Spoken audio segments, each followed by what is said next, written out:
Alright you guys, welcome back to the channel. Hope you're having a great day. Now today we are going to be fixing the Passat's biggest problem, and that is that the clock spring is broken.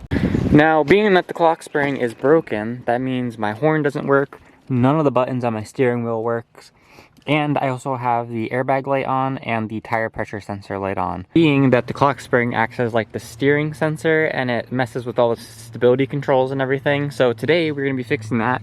I have an OEM used one that I got off of eBay, and we're going to be throwing it on today. Okay, now first thing we need to do is disconnect the battery because we are working with the horn and the airbag and we don't want it going off while we're working on it. Alright, battery is disconnected. Okay, so as you can see, I have the airbag taken off of the steering wheel. I ended up having to rehook the battery up so that I can turn the wheel, because as you can see, there's little clips in here and you have to turn the wheel so that you can kind of get in the back here. And you're going to put the screwdriver or pick or whatever, and you're going to push up like that. And it's going to release, and you have to do it on both sides. There's a clip on both sides. So let me go disconnect the battery again so that we can start unhooking all these electrical connections, get the airbag out of the way, and then it's time to pull the actual steering wheel off. Okay, airbag is out. There's two connections. There's one up top for the clock spring, and then there's one right here for the control panels on the steering wheel, and then the airbag will come out. And then next up is this. It looks like a triple square. I'm going to see which size it is, and then the steering wheel should pop off. It's not a press fit, so that's super nice. But let me get my triple squares and we'll see what size this is. So it is an M12 triple square. So I got my icon, triple squares, and I'm an idiot and I didn't bring an extension from the shop.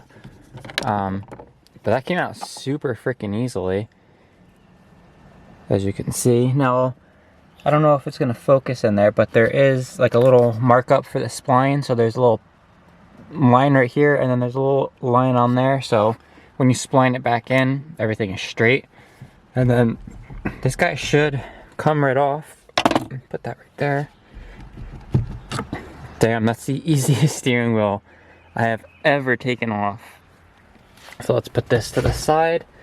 And now, I do believe there's just a hole down here with a screw, and then you take that off, and then we can get these plastic pieces off. So once you get that screw out, it is a T25, I believe. I just have it on my little impact. You take that one out, and then you take these two out, and then you can flip this up, and this goes down. It's gonna hang because it is connected to your ignition. Obviously, I have the push to start, so my ignition is blinked out, but there's still like a little sensor on there. And then in order to take it off, there's some screws, some plugs. So I'm going to get all that taken apart, and then I'm going to show you what it looks like.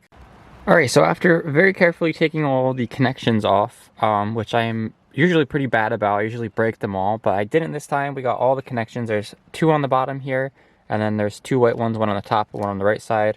So let's do the exact opposite, put the new old one back in.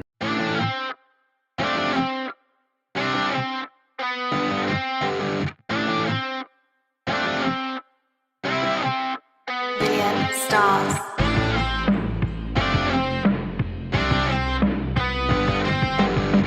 Okay, so the battery is now hooked back up. The steering wheel is all back together with the new clock spring, and it's time to see how this goes. Uh-oh. Why aren't you starting? Alright, so I just had a little mini heart attack because the car would not start at all. It wouldn't respond to anything. There's nothing on the dashboard, but all the other electronics worked. But I ended up pulling a bunch of fuses and then pushing them back in, and it fixed it. There's a bunch of different fuses for the steering column and the dashboard and all the controls and everything. So I don't know what did it, but something did it. But it's all working now. If I start the car, I do still have the... Yeah, I do still have the airbag light. I thought I turned off for a second. And I do still have this light, but I think I can reset, yeah, this light in here. Yep. So that light's gone now. And this light I need to reset with the scanner, and I have a really nice scanner, but I can't get it to work because I can't activate it. Yeah, I can't activate it because I activated it with my girlfriend on her phone, and now I don't have the pamphlet to activate it, so I can't use it. So I have to go get my other scanner and clear this light. Stop banging, it's okay.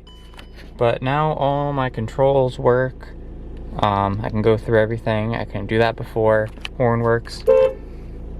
Probably shouldn't be doing that. My mother is sleeping. But yeah. This is where I'm going to be ending off today's video. I'm super happy to finally have this working.